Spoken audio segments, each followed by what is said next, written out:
The stench hit Elias before he saw the source. A sharp, rotting smell mixed with the dampness of the evening air, thick enough to make his stomach turn. He pulled the collar of his jacket over his nose and stepped forward, his boots sinking into the uneven ground. The field stretched wide under the fading light, patches of overgrown grass and weeds swaying in the wind. Just ahead, a group of villagers had gathered, their murmurs blending with the rhythmic hum of insects. Some shook their heads, while others stole quick glances before turning away. Elias followed their gazes and saw it. The horse lay collapsed in the dirt, ribs jutting out beneath a coat matted with mud and blood. Its once powerful legs, now frail and stiff, twitched as flies swarmed over open sores. The hollow rise and fall of its chest showed it was alive, but just barely.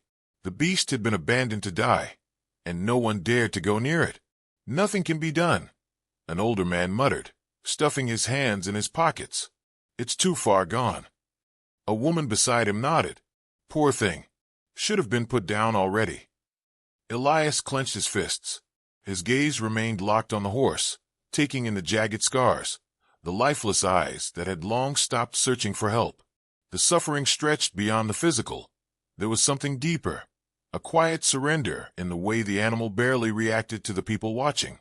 It had given up. He exhaled slowly and took a step forward. The murmurs behind him shifted, turning sharp. "Son, don't," the older man called. "It's diseased. You'll catch something." Elias ignored them.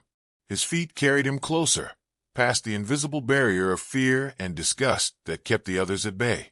The closer he got, the stronger the stench became, a vile mixture of infection and decay. He dropped to one knee beside the horse, reaching out a hesitant hand. The horse flinched. Elias froze, barely breathing. It was the first sign of resistance he'd seen, the last bit of fight buried beneath the layers of pain and neglect. "Easy," he murmured, keeping his voice low, careful. He could feel the weight of the villagers' stares, waiting for the inevitable moment when the animal would lash out, proving their warnings right. But the horse did nothing, only shuddered at his presence. For the first time, its dull eyes flickered toward him. Elias let his hand hover just above its neck, close enough for warmth to pass between them, but not close enough to touch. He needed to earn its trust first. The horse's breathing hitched, nostrils flaring, but it didn't turn away. Someone behind him scoffed. Waste of time. He didn't care. A voice, softer than the others, broke through the murmurs. It used to be a champion. Elias turned to see an elderly woman standing just beyond the group, her eyes filled with something different from the rest. Not disgust, not pity, recognition. Madame Rowena.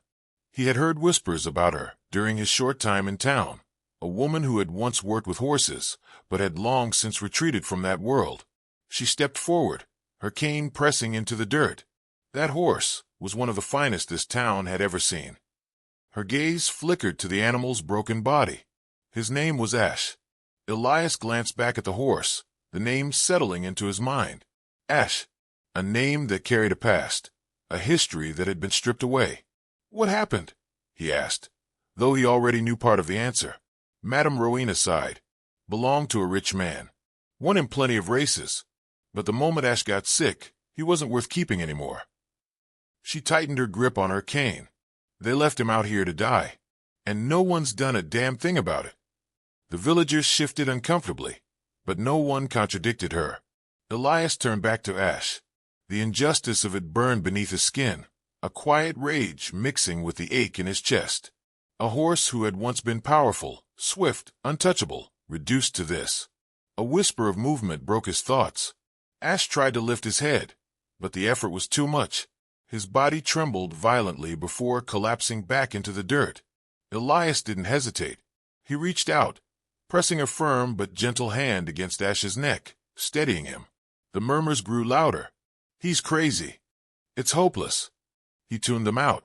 Ash's body was weak, but beneath the layer of filth and exhaustion, there was still life. The warmth beneath his fingers wasn't just from fever. It was proof that the horse hadn't completely faded.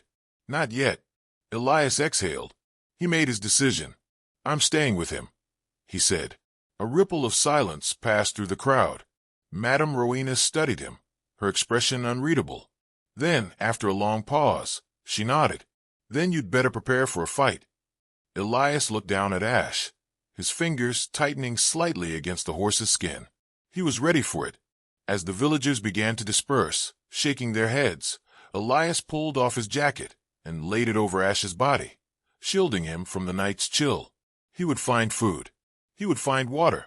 He would clean the wounds and drive away the insects. He didn't know how yet, but none of that mattered, because when he looked into Ash's eyes, he saw something fragile but unbroken, a spark buried beneath the layers of suffering. And for the first time in a long while, Elias felt something stir inside himself too. Hope. The night settled heavily around them, the air thick with the scent of damp earth and the distant hum of restless crickets. Elias sat beside Ash, his back against the rough wooden fence that enclosed the field. The old lantern he had borrowed from Madame Rowena cast flickering shadows across the dying horse's frame, highlighting the raw edges of his suffering. Each shallow breath Ash took was a reminder of how fragile the line between life and death had become. Elias dipped a cloth into the bucket of water he had scavenged from a well earlier, wringing it out before pressing it gently against the inflamed wounds along Ash's flank. The horse flinched at the first touch, his ribs flexing beneath thin layers of flesh, but he no longer had the strength to fight back. The infection had spread faster than Elias had anticipated, and though he had done his best to clean the wounds, there was little else he could do without proper medicine. "You have to hold on," Elias murmured, his voice barely louder than the whisper of the wind. Ash's ear twitched slightly, an acknowledgment small, but enough. The village had turned its back on this creature, dismissing him as nothing more than a lost cause. But Elias saw what they didn't. He saw the fight hidden beneath the suffering, the desperate will to survive buried in those dark, sunken eyes. He refused to let this end here. The distant crunch of footsteps broke the stillness. Elias tensed, his hand instinctively resting on Ash's neck, as if to shield him from whoever approached. A familiar figure emerged from the darkness, her movements slow but deliberate. "Madame Rowena, I thought you might still be here," she said, setting down a small bundle wrapped in cloth. "You're more stubborn than I expected." Elias exhaled, his muscles loosening slightly. "He needs help," he said simply. Rowena crouched beside Ash, her keen eyes scanning the wounds. Even in the dim light, her expression darkened. "This is worse than I thought." She reached into the bundle, pulling out a small tin of salve and a roll of bandages. "It won't be enough to heal him completely, but it will buy him time."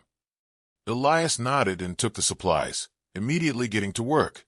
The salve smelled sharp, a mixture of herbs and oils that stung his nose, but as he applied it to Ash's wounds, he could almost feel the horse's body ease beneath his touch.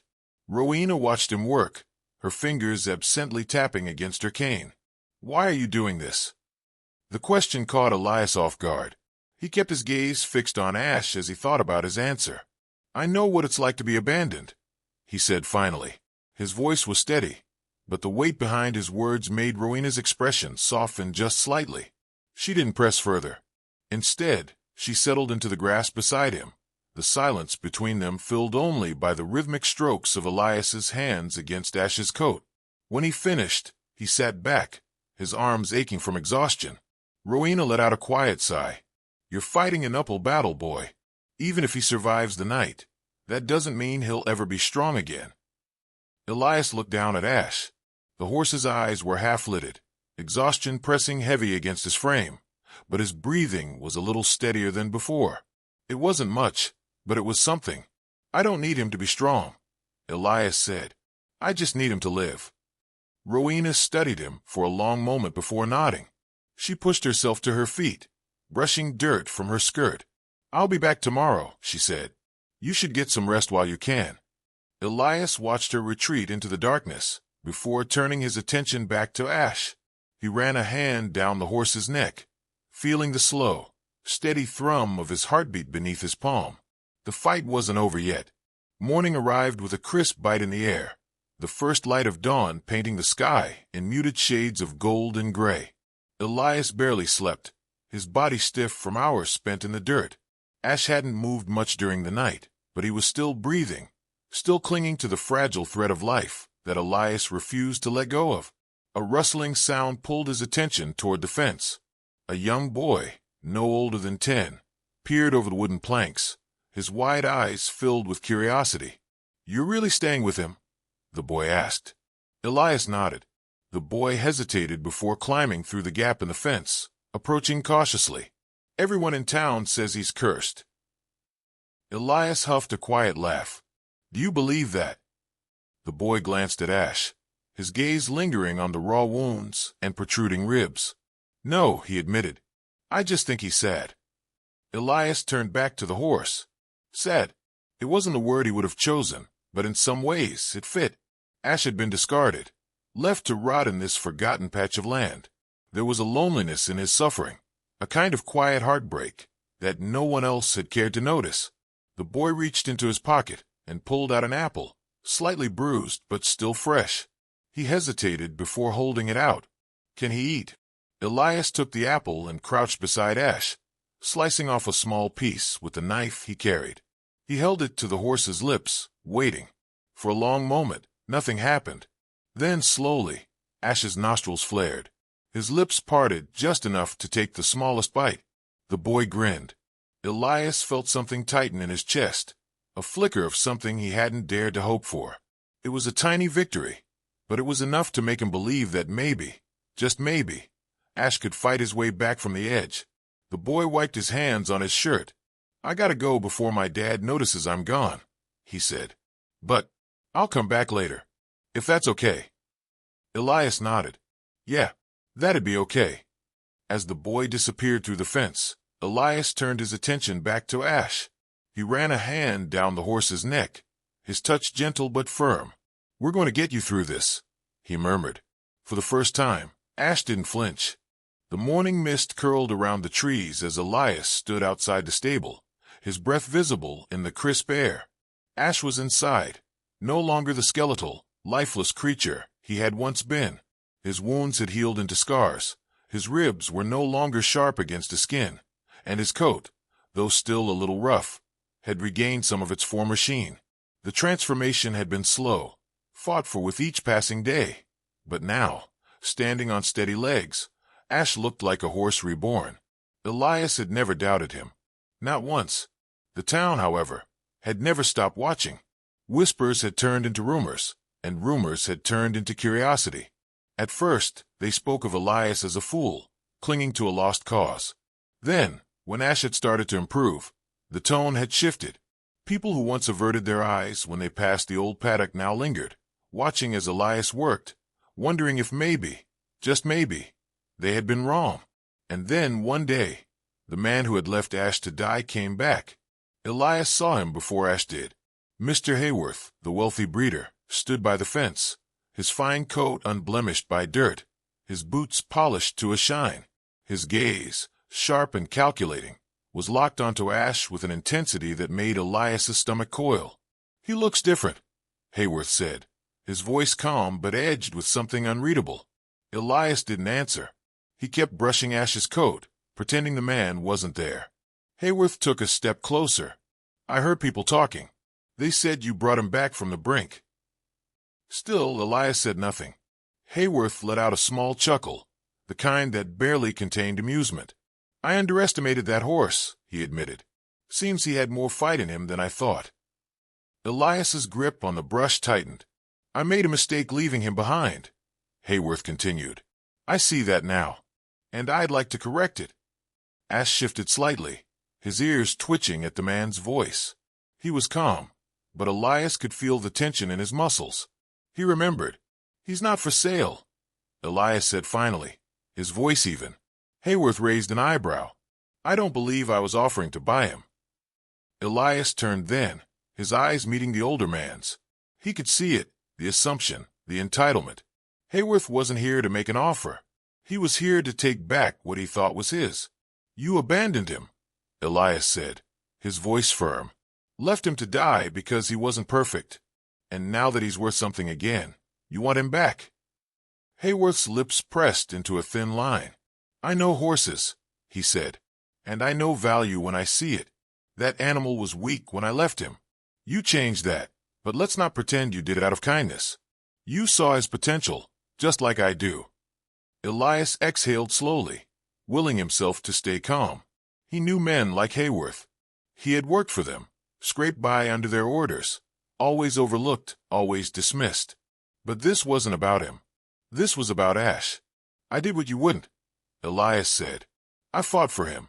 Not because I saw value, but because he deserved a chance. And I won't let you take that away from him now. Hayworth studied him for a long moment, his expression unreadable. Then, with a sigh, he adjusted his coat. You're making a mistake, he said. Elias didn't flinch. No, he replied. You did. Hayworth's eyes flickered to Ash one last time before he turned on his heel and walked away, his boots crunching against the dirt. Elias let out a breath he hadn't realized he was holding. Ash nudged him gently, his warm breath brushing against Elias's shoulder. We're staying right here, boy, Elias murmured, running a hand down Ash's neck. Together. The sun broke through the clouds then, casting a warm glow over the paddock. And for the first time in a long time, Elias felt truly free.